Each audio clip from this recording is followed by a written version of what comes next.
তা নয়। আল্লাহ অন্য আয়াতের মধ্যে বলেন সুম্মা লাতুসআলুন্না ইয়াওমাইযিন আনিন নাঈম।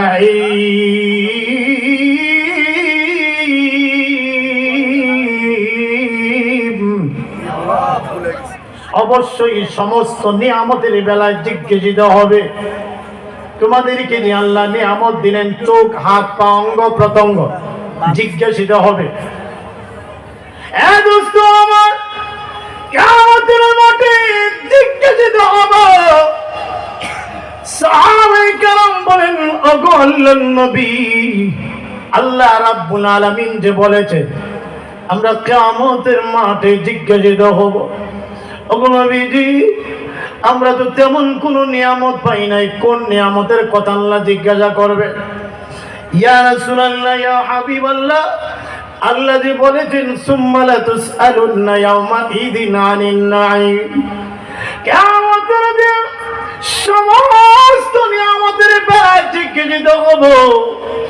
ও নবী আমরা তো তেমন কোন নিয়ামত পাই নাই, মক্কা থেকে এসেছি, সামান্য পরিমাণের খেজুরের পানি নিয়ে আগমন করলাম।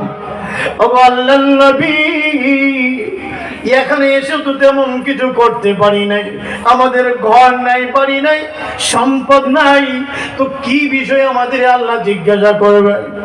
আল্লাহর নবী বলেন, শোনো, দুইটা নিয়ামতের বেলায় তোমাদেরকে আল্লাহ বিশেষ করে জিজ্ঞাসা করবেন। এক নম্বরে নিয়ামত হলো আল্লাহ রাব্বুল আলামিন যে তোমাদের সুস্থতার নিয়ামত দিয়েছেন, এই সুস্থতার বেলায় আল্লাহ জিজ্ঞাসা করবেন।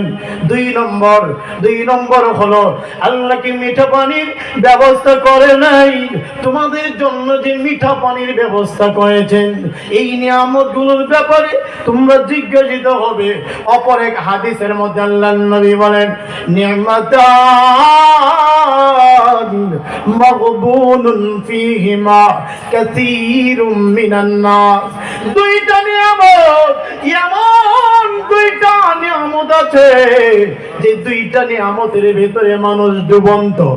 এক নম্বর হলো as-সিহহাতু, সুস্থতার নিয়ামত, আরেকটা হলো ওয়াল ফারাগ, অবসরতার নিয়ামত। এই দুইটা নিয়ামত নবীজি বলেন মানুষ সুস্থ থাকে কিন্তু সুস্থতার কদর করে না। কথা কোন ঠিক কিনা? নবীজি আরো বলেন ওয়াল ফারাগ, অবসর থাকে মানুষ, অবসর থাকে কিন্তু অবসরতার কদর মানুষ করে না। ঠিক না বেঠি? তাইলে নিয়ামতগুলোর কদর করার দরকার আছে না নাই? এই সমস্ত নিয়ামতের ও দোস্ত আমার, আল্লাহ রাব্বুল আলামিন যদি জিজ্ঞাসা করেন, ও গাজীপুরের যুবক, গাজীপুরের নারী, গাজীপুরের আমার বান্দা বান্দিরা, আমি আল্লাহ যখন তোরে দুনিয়ায় পাঠাইছিলাম, আমি দিয়েছিলাম নিষ্পাপ হাত তোকে, আমি তোকে নিষ্পাপ চোখ দিয়েছিলাম, আমি আল্লাহ তোরে নিষ্পাপ অঙ্গ প্রত্যঙ্গ দিয়েছিলাম। আজকে কিয়ামতের মাঠে আমার ওই নিয়ামতগুলো ফেরত দে, যেগুলো ছিল নিষ্পাপ, মানে নিষ্পাপ অঙ্গ প্রত্যঙ্গ আমার ফেরত দে। বলেন দোস্ত, কোনো জবাব থাকবো নি, কারণ আমাদের হাতের গুনাহের শেষ নাই, আমাদের চোখের গুনাহের শেষ নাই, অঙ্গ প্রত্যঙ্গের গুনাহের শেষ নাই। তো কেমন করে আল্লাহর কাছে আমরা, কেমন করে আমরা এই অঙ্গ গুনাহমুক্ত অঙ্গ প্রত্যঙ্গ ফেরত দিব? এই জন্য আপনাদের পায়ে ধরে বলি, আল্লাহ কি ওয়াস্তে গুনাহমুক্ত জীবন আমরা গঠন করি। আল্লাহ আমাদের তৌফিক দিন, বলেন আমিন। আরো জোরে বলেন আমিন। তুমি রহমান, তুমি মেহেরবান। একটু গাইতে হবে আমার সাথে, তুমি রহমান, তুমি মেহেরবান। অন্ধ গাহে না শুধু তোমারি গুণগান, বোঝেও বোঝে না তবু শান। তুমি রহমান, তুমি জনম জনম যদি গাহি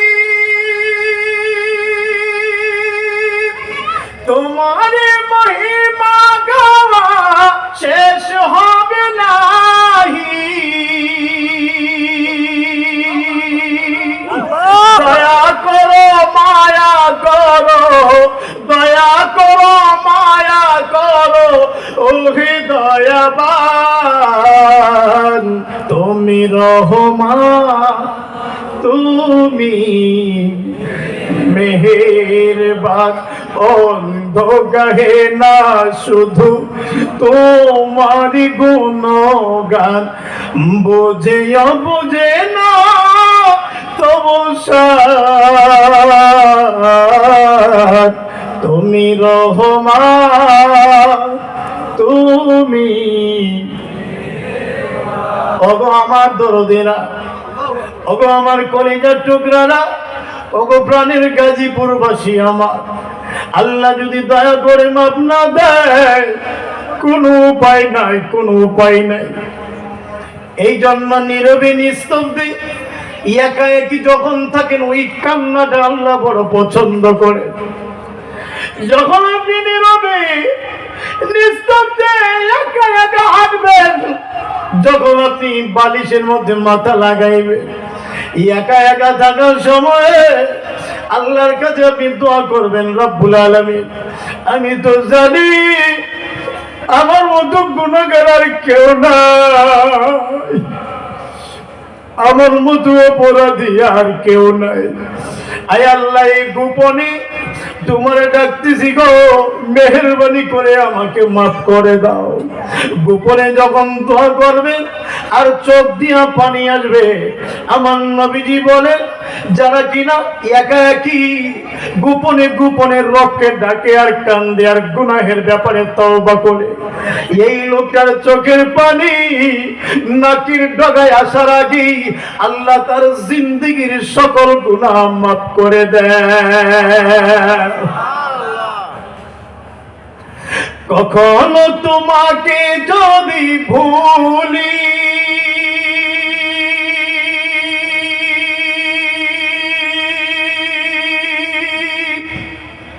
হেদায়াতের আলো জ্বলে নিয় কাছে তুলি, আল্লাহুম্মা আমিন। কখনো তোমাকে যদি ভুলি, হেদায়াতের আলো জ্বলে নিয় কাছে তুলি, দয়া করো মায়া করো ওহে দয়াবান